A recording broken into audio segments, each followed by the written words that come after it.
Yo, welcome back. Hope you had a good day. Today we're gonna be reacting to a video about the Iron Lung. Now this was a movie funded or directed, not really sure, by Markiplier, if I'm not wrong. Now the first time I heard of this movie, I thought it was gonna be about, Iron Lung, the game, there it is. Where you're just in a, what's even this? You're in a ship and you're just going to like a certain place using like this weird map.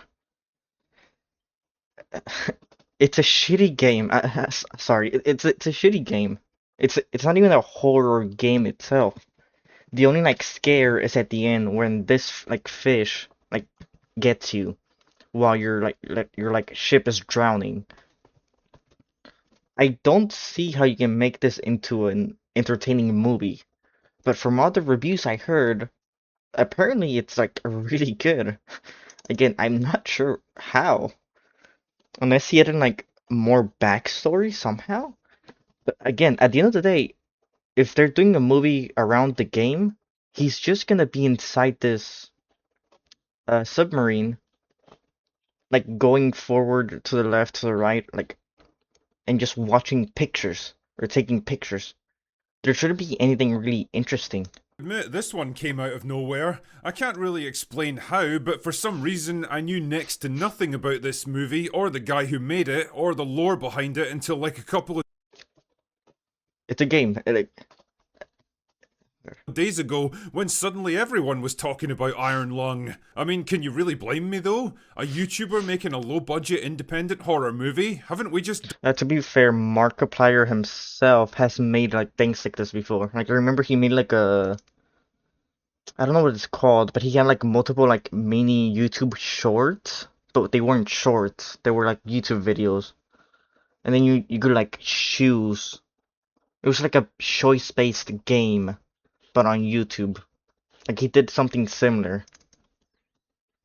done So it's not that? like it's his first time like doing acting or directing like a story, to be Well, fair. yeah, but the difference here is that Iron Lung is actually good, taking a wildly outlandish sci fi concept and wrapping it up into a tense, claustrophobic story of human perseverance and cosmic Lovecraftian horror, driven by a compelling script that keeps you guessing about where it's all leading, and a surprisingly strong performance. Okay, no, okay, yeah. This is 100%. By a compelling script that keeps you guessing about where it's all leading. Yeah, this is 100% based on the game, right? Because I remember this being like part, like in the game, like the main thing you see. But how do you add story to that? You're literally in a submarine just trying to pay off like a debt or something. Like nothing interesting happens, does it? Like you're tense, you're expecting something to happen throughout like the playthrough. You're expecting like a jump scare or something, but it never like comes.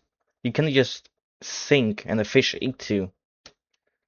And a surprisingly strong performance from its lead I actor. really don't In see how you can short, make this this is interesting. exactly what independent filmmaking should be about. Yeah, it's definitely not perfect, and if I'm honest, it feels more like a short film concept stretched out into a 2 hour runtime, but I'll get into that later. For now, Hey, this when I played or saw the game, I felt the same thing. It should have been a short game that was stretched for like an hour. let us discuss the plot, shall we? So, Okay, come on. backstory for Iron Lung is a bit thin on the ground, but as far as I can tell, the film's set at some indeterminate point in the future where humanity's Okay. begun to colonize the galaxy until an event known as the Quiet Rapture caused all the stars and planets to disappear. How? Don't know, just go with it. The only survivors now are scattered across the void on ships and space stations, including our main man, Simon, a convicted prisoner who was involved in the destruction of an outpost called Filament Station. What exactly happened? Who Don't know. cares? His mission is to pilot a submersible into an ocean of blood on a distant moon and gather samples from the seabed, where his Yeah. commanders seem to think they'll find information that could save the human race. Wait, why is there an entire ocean of blood? Why do they think there's stuff down there that's going to save Who humanity? Why knows? use a convicted felon with zero training for such an important mission? Don't know, just go with it. Anyway, so down he goes into the ocean. And because you can't really see through blood, he's forced to use an X-ray camera to take quick snapshots of his You take surroundings. pictures. That's all you ever get to see of what's around him, and it's a neat little way of circumventing the film's lack of budget. Anyway, that's when he spots a skeleton lying on the ocean floor, and for some reason, this is super exciting news for everyone involved. I mean, I'm guessing if you're in a literal ocean of blood, it probably means that quite a few things had to die to create it, so there would definitely be skeletons. I clicked like I was gonna click space. I guess I clicked B maybe or N. Anyways, I get. Okay. Whoa, it's actually good. I've heard good things about this movie, but so far it's exactly what I expected. It's like, okay, it's based on the game. The game doesn't have any actual like lore apart from like, I guess you're a captive and you have to do this to get freed. I thought it was because you were in debt. But I guess that's the fishing game. Yeah, I guess it's a different one. No real backstory. Maybe it's entertaining somehow. Like I actually don't. Like I don't wanna hate, but I don't see how a movie based on that game can be actually like good. Involved, but whatever. His commander wants him to gather more data, but then he gets attacked by an Because you can think maybe it's just me. I feel like games, especially like first-person games, are more immersive than movies. And that game was first-person, and it wasn't scary. So you're in a higher level of immersion, and you're still not scared on a scary game. What's supposed to be a scary game? So I'm not really sure how the movie's gonna make you scare. Sea monster that severs communications and leaves him stranded in some underwater cave system. From there on, he has to figure out a way to escape the labyrinth in a poorly maintained submarine whose systems are starting to fail, while suffering increasingly severe hallucinations and intermittent radio contact with a survivor from a This part's new, I'm pretty sure. Because I do remember there's a point where it's like you're in a tight labyrinth. Or you're in a tight space in the game. But I don't think the fish like trapped you. Okay, so this part's new. Okay, this part could be interesting. previous expedition. But can he hope to ever make it back to the surface? What's that undersea monster all about? Why is the blood leaking into his submarine? And what is it doing to his body? And is the voice on the radio even real?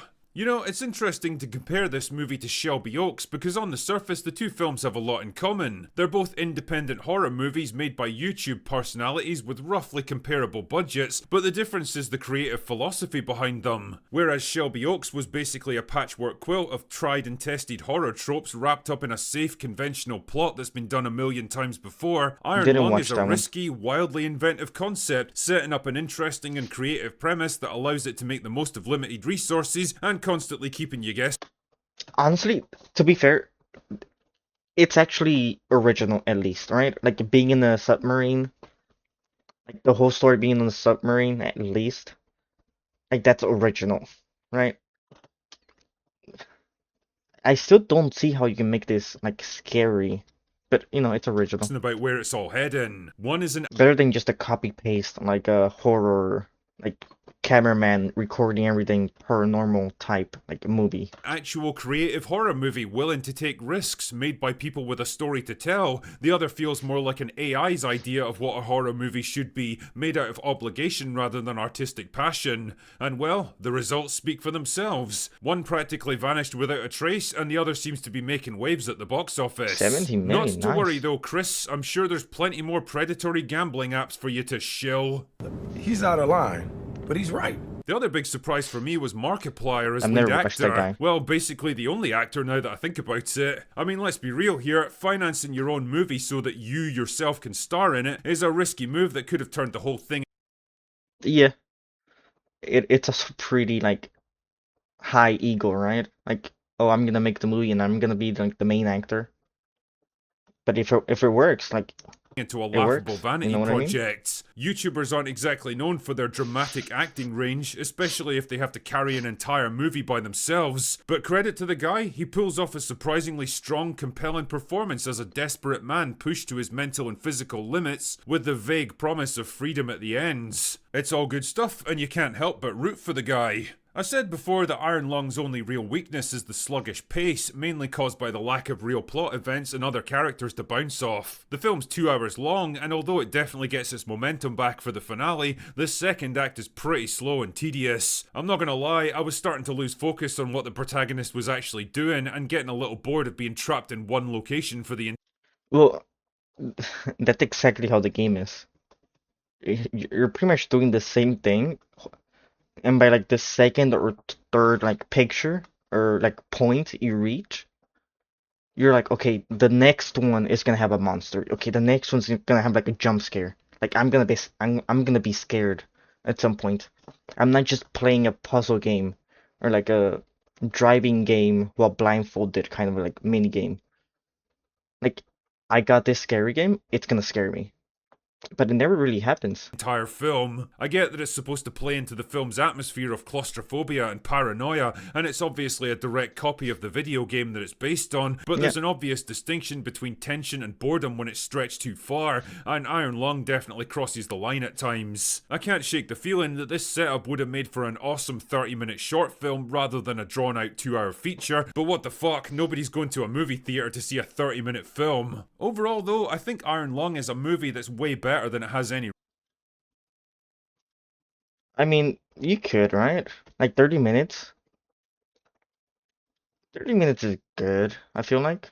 Right to be. It's well shot, well acted, and although it doesn't pretend to answer all the questions it poses, I'm perfectly okay with that. Cosmic horror is a genre that's been chronically underrepresented in cinema, so it's nice to see a film tackling it in a unique, inventive way like this. It might not be perfect, but I never needed it to be. I just needed it to be good. And it is. So well done, Markiplier. You took a gamble and it paid off. Oh wait, maybe I shouldn't mention gambling. Hey, what's with this guy in gambling? I actually don't watch him. I'm not sure what the joke is. Anyway, that's all I've got for today. Go. I'm not gonna lie, the video didn't answer. Okay, maybe I actually do have to watch it. I'm probably just gonna wait until it's like on YouTube or something, right? For like $2 or so. From the way he described it, it just looks like they made the game into a movie and added like some more like persecution with the fish or something, or the fish is like more in the atmosphere.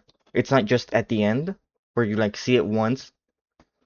But who knows? Anyways, peace. See you. Oh, by the way, if you're staying, I started playing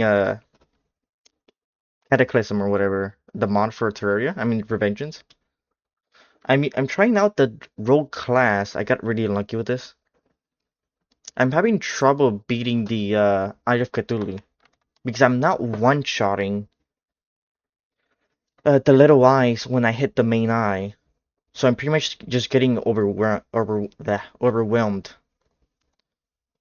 If you have any like real tips or anything to add, do mention it in the description.